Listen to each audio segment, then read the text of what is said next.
So, let's talk about love. That powerful, often perplexing emotion that drives poets to write sonnets and teenagers to do crazy things.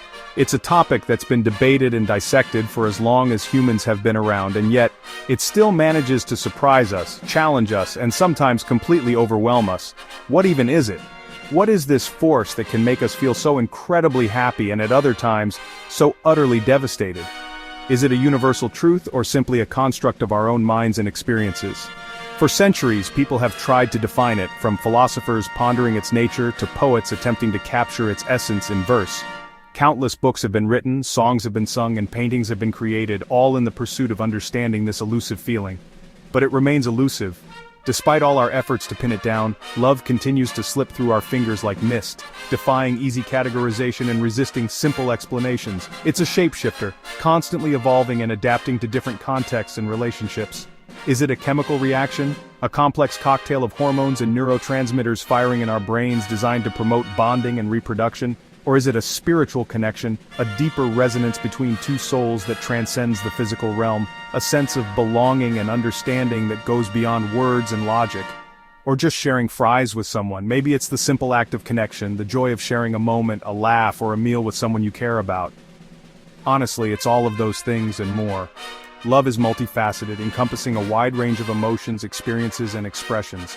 It's unique to each individual and each relationship. Love is messy, personal, and always changing. It's not a static entity but rather a dynamic process that evolves over time, shaped by our experiences, our growth, and our interactions with others. In college, romance unfolds often unexpectedly amidst the backdrop of lectures, late-night study sessions, and newfound independence, in a whirlwind of new experiences and pressures. The college environment is a breeding ground for intense emotions and rapid personal growth, making it a particularly fertile ground for romantic relationships to blossom. Adding a relationship to your already busy life, with its demanding coursework, extracurricular activities, and social obligations, is like tossing a wild card into the deck. It introduces an element of unpredictability and can significantly alter the course of your college experience. It can bring clarity and support, offering a sense of companionship and shared purpose, providing a shoulder to lean on during stressful times. Or it can add chaos and confusion, creating conflicts, distractions, and emotional turmoil that can hinder your academic progress and personal well-being. We're not here to say college romance is good or bad. We're not going to tell you whether or not to pursue a relationship during this time, just that it's complicated. Navigating the world of college romance requires careful consideration, open communication, and a healthy dose of self-awareness. Our goal? What we hope to achieve in this series is to provide you with the tools and insights you need to make informed decisions about your romantic life in college. To help you understand how love can either help or hinder you, to recognize the potential pitfalls and the opportunities for growth that come with romantic relationships. During this pivotal time, college is a transformative period, a time of self-discovery and exploration, and the relationships you form during these years can have a lasting impact on your life. College relationships are different because college itself is a unique bubble. You're surrounded by peers, living independently, but juggling intense responsibilities. Relationships here can form fast and feel intense because your lives are so intertwined. Classes, dorms, even stress. It's a place to practice adult relationships, learning communication and boundaries without parental oversight. But there's pressure too. Cuffing season, seeing friends pair up, and the looming question of what happens after graduation. All of this makes college romance both exciting and uniquely challenging. Let's talk about the upside. A healthy relationship can be a huge asset in college. Emotional support from a partner can boost your confidence and motivation. You might push yourself further, apply for opportunities, or tackle tough assignments because someone believes in you. Studying together turns learning into a team effort, making it less isolating and more effective. You also develop soft skills, time management, communication, empathy, that are valuable far beyond college. A good relationship isn't just a comfort, it's a form of education that can enhance your academic journey. When you and your partner support each other's goals, you both win. Love, at its best, can help you thrive. We all know the feeling of being head over heels, that rush of excitement and joy that comes with a new crush or relationship. It can feel like you're walking on air, and everything else fades into the background. But love isn't always a boost. It's not always sunshine and rainbows. Sometimes, it's a major distraction, a shiny object that pulls your focus away from what truly matters, like your studies and your future. It can be tough to stay grounded when your heart is doing somersaults. The excitement of a new relationship, those butterflies in your stomach, the constant urge to text or call, it all consumes your thoughts and energy, and that can make studying feel impossible. Trying to concentrate on complex equations or historical dates when all you can think about is that special someone. Time spent on romance, those precious hours spent on dates, late-night talks, and endless texting, often comes at the expense of sleep, assignments, or focus. Suddenly you're pulling all-nighters not to get ahead but just to catch up. And it's not just the time commitment. Emotional ups and downs, arguments, insecurity, or breakups, the roller coaster of emotions that relationships can bring, can wreck your concentration and motivation. It's hard to focus on quadratic equations when you're feeling heartbroken or anxious. Academic performance can suffer, sometimes dramatically, leading to a downward spiral that's tough to break free from. This happens when your relationship takes over your life, consuming all your time and energy, leaving little room for anything else. A bad breakup can feel like an emotional crisis, like the world is ending, making schoolwork seem meaningless. It's hard to care about grades when your heart is shattered. Many students see their grades drop after a breakup, a clear sign that their emotional well-being is directly impacting their academic performance. They find themselves struggling to recover both emotionally and academically, facing an uphill battle on both fronts. Of course, love can lift you up, providing support and motivation. But it can also knock you off course if you're not careful, leading to a tangled mess of emotions and missed deadlines. Balance is everything. Finding a way to nurture your relationships without sacrificing your academic goals is key to navigating the complexities of love and school. Let's meet Sarah and Leo, two students navigating the exciting and sometimes turbulent waters of college life. They're both bright, ambitious, and eager to make the most of their university experience. But their paths diverge significantly when it comes to relationships and how those relationships impact their academic journeys. We'll see how their choices play out, and what lessons we can learn from their experiences. Sarah, a dedicated biology major with dreams of medical school, initially felt isolated amidst the large campus and demanding coursework. The pressure to succeed weighed heavily on her, and she struggled to find her place. She spent countless hours in the library, poring over textbooks, but the feeling of loneliness persisted. That is, until she started dating Ben, a supportive classmate who shared her passion for science and understood the challenges she faced.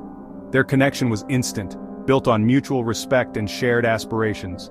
They studied together, turning late-night study sessions into opportunities for collaboration and encouragement. They quizzed each other, debated complex concepts, and celebrated each other's small victories. And most importantly, they respected each other's academic goals, understanding that their individual success contributed to the strength of their relationship. They made a conscious effort to prioritize their studies and support each other's ambitions. As a result, her grades improved and her overall well-being flourished. She felt more confident, more focused, and more connected to the university community. Ben's support had created a positive feedback loop, fueling her academic success and personal growth. Leo, on the other hand, a bright and charismatic engineering student, approached relationships with a different mindset. He dove headfirst into a passionate relationship that quickly became all-consuming, eclipsing everything else in his life. The initial spark was undeniable, and he found himself completely captivated by his new partner. He neglected his studies, skipping classes and postponing assignments to spend more time with his girlfriend. He lost touch with his friends, isolating himself from his support network. As the initial infatuation faded, the relationship became volatile, marked by frequent arguments and emotional outbursts. The constant drama drained his energy and made it difficult to focus on his studies. After a messy and painful breakup, Leo was left emotionally drained and academically behind. The experience had taken a heavy toll on his mental and emotional health. His grades plummeted, jeopardizing his academic standing and his future career prospects. He realized, too late, that he had sacrificed his goals for a relationship that ultimately wasn't sustainable. Sarah's relationship with Ben was a partnership that helped her succeed, providing her with the support and encouragement she needed to thrive. Leo's relationship, on the other hand, became a distraction that derailed him, pulling him away from his goals and hindering his progress. The difference? Balance, boundaries, and mutual support. Sarah and Ben understood the importance of maintaining their individual identities and prioritizing their academic responsibilities, while also nurturing their relationship. A relationship can be a source of strength, empowering you to achieve your goals and become the best version of yourself. Or it can be a source of stress, draining your energy, distracting you from your priorities, and hindering your progress. Ultimately, it all depends on how you handle it, the choices you make, and the boundaries you set. Your approach to the relationship and your partner's attitude towards your goals matter just as much as the relationship itself. Open communication, mutual respect, and a shared understanding of each other's priorities are essential for a healthy and supportive relationship. The right relationship can help you grow, pushing you to reach your full potential and supporting you every step of the way. The wrong one, however, can hold you back, preventing you from achieving your dreams and hindering your personal development. It's all about finding what works for you, what aligns with your values and goals, and what allows you to thrive both as an individual and as part of a couple. Choose wisely, and remember that your academic success and personal well-being are worth protecting. Why did Sarah thrive while Leo struggled? It's not just about good or bad relationships. Success depends on three things: the quality of the relationship, your own maturity, and your partner's maturity. Healthy relationships are built on respect, trust, and open communication. Both partners support each other's goals and respect boundaries. If you or your partner lack self-discipline or let the relationship take over, academics will suffer. Emotional maturity, knowing your goals and maintaining your identity, makes a huge difference. Your partner's priorities matter too. If they value your academic success, you're more likely to succeed together. The right dynamic can make all the difference. So, how do you balance love and school? Communicate openly about your academic priorities from the start. Use a planner or calendar to schedule both study time and relationship time. Treat both as important. Study together when possible. It's productive and strengthens your bond. Don't let your relationship become your whole world. Maintain friendships and hobbies outside of it. Set boundaries so romance doesn't bleed into every moment. Make time for yourself, and don't neglect your own interests. A balanced life is a resilient life. When you and your partner respect each other's goals and space, you both succeed. Balance isn't automatic, it takes effort, but it's worth it. Breakups are common in college, and they can hit your academics hard. It's normal to feel lost or unmotivated after a breakup.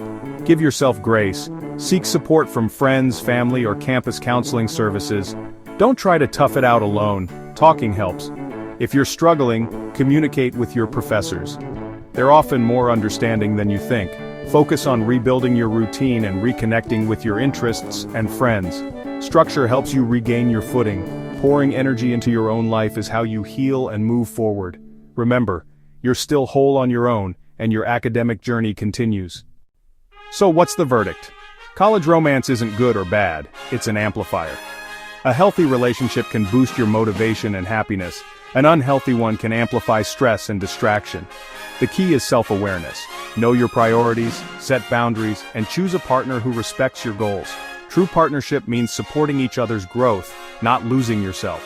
The skills you learn, communication, compromise, time management, are as valuable as anything in class. Don't choose between love and learning. Find a way for them to enrich each other. With intention and balance, you can succeed in both. That's how you ace the final exam on love and learning.